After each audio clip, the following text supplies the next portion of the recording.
ایک مسلمان نے اس عورت کی حرمت کی خاطر اس یہودی کو قتل کر دیا، یہودیوں نے اس مسلمان کو قتل کر دیا۔ نبی کریم صلی اللہ علیہ وآلہ وسلم کو جب ان حالات کی خبر ملی تو آپ خود ان کے پاس تشریف لے گئے اور فرمایا کہ اللہ سے ڈرو، ایسا نہ ہو کہ بدر والوں کی طرح تم بھی عذاب میں مبتلا کر دیے جاؤ۔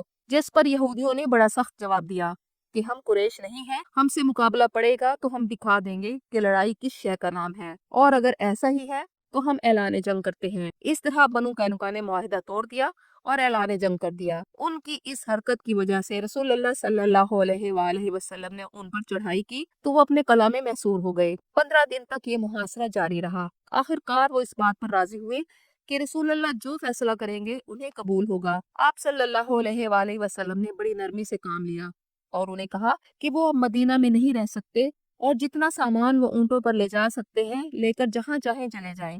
چنانچہ یہودیوں کا یہ قبیلہ زیادہ سے زیادہ مال اور اسباب لے کر مدینہ سے چلا گیا اور ان میں سے کچھ لوگ مدینہ سے 200 میل شمال کی طرف خیبر جا کر آباد ہو گئے۔ 4 ہجری میں یہودیوں کے دوسرے قبیلے بنو نذیر نے میثاق مدینہ کی خلاف ورزی کی۔ جب رسول اللہ صلی اللہ علیہ وآلہ وسلم معاہدے کی روح سے بنو نذیر پر واجب الادا ایک خون بہا کے سلسلے میں بات کرنے ان بنو نذیر کی بستی میں تشریف لے گئے۔ یہودی بظاہر راضی ہو گئے لیکن انہوں نے ایک سازش تیار کی۔ رسول اللہ صلی اللہ علیہ وآلہ وسلم بالا خانہ کی دیوار کے سائے میں کھڑے ہو کر بات کر رہے تھے۔ انہوں نے ایک شخص کو مقرر کیا کہ وہ اوپر جا کر آپ پر پتھر گرا دے تاکہ نعوذ باللہ آپ صلی اللہ علیہ وآلہ وسلم کو قتل کر دیا جائے۔ اللہ تعالیٰ نے فوراً حضرت جبرائیل علیہ السلام کے ذریعے رسول اللہ کو اطلاع دی اور آپ وہاں سے فوراً مدینہ آ گئے۔ مدینہ پہنچ کر آپ نے ان کو پیغام بھیجا کہ تم نے معاہدہ توڑا اور میرے قتل کی سازش کی، اس لیے تمہیں 10 دن کے اندر اندر مدینہ چھوڑنا ہوگا۔ پہلے وہ جانے پر تیار ہو گئے اور تیاری کرنے لگے، لیکن پھر مدینہ کے منافقوں کے سردار عبداللہ بن ابی نے انہیں پیغام بھیجا کہ ہم یعنی منافقین اور بنو قریظہ تمہارا ساتھ دیں گے، تم مت جانا، ہم تمہارے لیے لڑیں گے۔ جب مقررہ وقت گزر گیا تو رسول اللہ صلی اللہ علیہ وآلہ وسلم نے انہیں زیادہ مہلت دینا مناسب نہ سمجھی اور 700 کے قریب صحابہ کے ساتھ ان کا محاصرہ کر لیا۔ مسلمانوں نے دباؤ ڈالنے کے لیے ان کے کھجوروں کے باغات کاٹنا شروع کر دیے۔ چند دن یہ محاصرہ جاری رہا۔ بنو نذیر منافقوں کے سردار عبداللہ بن ابی اور بنو قریظہ کا انتظار کرتے رہ گئے کہ وہ اپنا وعدہ پورا کریں گے۔ آخر وہ سمجھ گئے کہ منافق ان کی مدد کو نہیں آئیں گے۔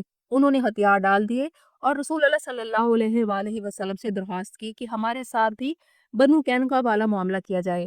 نبی کریم نے ان کی درخواست قبول کر لی اور وہ اونٹوں پر سامان لاد کر اپنے قلعوں سے گاتے بجاتے اور جشن مناتے روانہ ہوئے۔ یہ لوگ بھی زیادہ تر خیبر اور شام کے علاقے میں جا کر آباد ہو گئے۔ یہ واقعہ اتنا اہم تھا کہ اللہ نے سورۃ الحشر کی پہلی چند آیات میں بنو نذیر کے مدینہ سے اخراج کا ذکر فرمایا کہ اللہ نے اہل کتاب کو ان کے گھروں سے پہلے ہی حشر میں نکال دیا، ان کے قلعوں نے بھی انہیں اللہ کے عذاب سے نہیں بچایا۔ اب مدینہ میں یہودیوں کا صرف ایک ہی قبیلہ بنو قریظہ باقی تھا، لیکن 5 ہجری میں قریش مکہ نے مختلف قبائل کو ساتھ ملا کر تقریباً 12,000 کا لشکر تیار کر کے مدینہ پر بہت بڑا حملہ کیا۔ مسلمانوں نے خندق کھود کر مدینہ کا دفاع کیا۔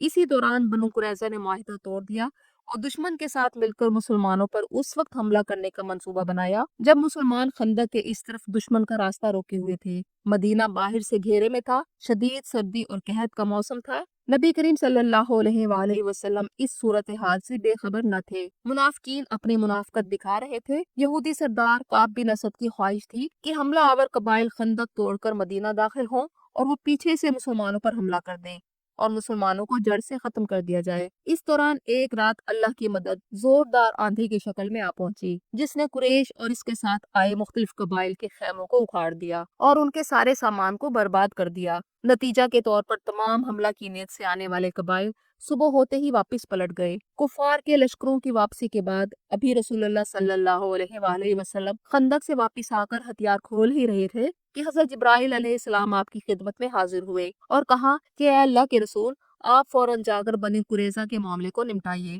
گویا یہ اللہ کا حکم تھا کہ بنو قریظہ کو ان کی بدعہدی کی فوراً سزا دی جائے۔ آپ نے اعلان فرما دیا کہ سب فوری طور پر بنو قریظہ کی بستی پہنچے۔ آپ نے مسلمان لشکر کو ان کے قلعوں کا محاصرہ کرنے کا حکم دیا۔ یہ محاصرہ تقریباً 3 ہفتے جاری رہا۔ آخرکار بنو قریظہ نے ہتھیار ڈال دیے اور کہا کہ ان کے اس معاملے کا فیصلہ قبیلہ اوس کے سردار سعد بن معاذ کریں گے۔ قبیلہ اوس بنو قریظہ کا حلیف رہا تھا، اس لیے انہیں توقع تھی کہ حضرت سعد بن معاذ رضی اللہ عنہ ان کا لحاظ کریں گے۔ حضرت سعد بن معاذ نے توریت کی روح سے یہودیوں کی شریعت کے عین مطابق فیصلہ کیا کہ بنو قریظہ کے جنگ کے قابل تمام مردوں کو قتل کر دیا جائے، عورتوں، بچوں اور باقی مردوں کو غلام بنا لیا جائے اور ان کے مال و اسباب کو مال غنیمت قرار دے دیا جائے۔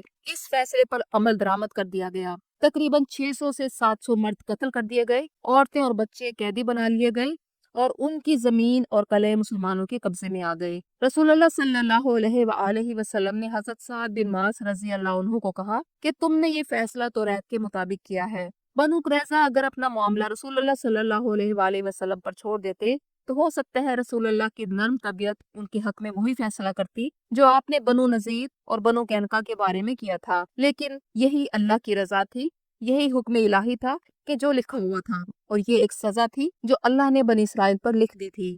نبی کریم صلی اللہ علیہ وآلہ وسلم کی حیات طیبہ کے دوران سخت ترین سزا کا یہی ایک واقعہ ہے جو بنو قریظہ کے ساتھ پیش آیا۔ مدینہ میں یہودیوں کے تینوں قبائل کو اسی لیے سزا دی گئی کہ انہوں نے معاہدہ توڑا اور دشمن کے ساتھ مل کر مدینہ پر حملہ کرنے کا منصوبہ بنایا، اور ان کا یہ عمل پوری ریاست مدینہ اور تمام مسلمانوں کے لیے خطرہ تھا۔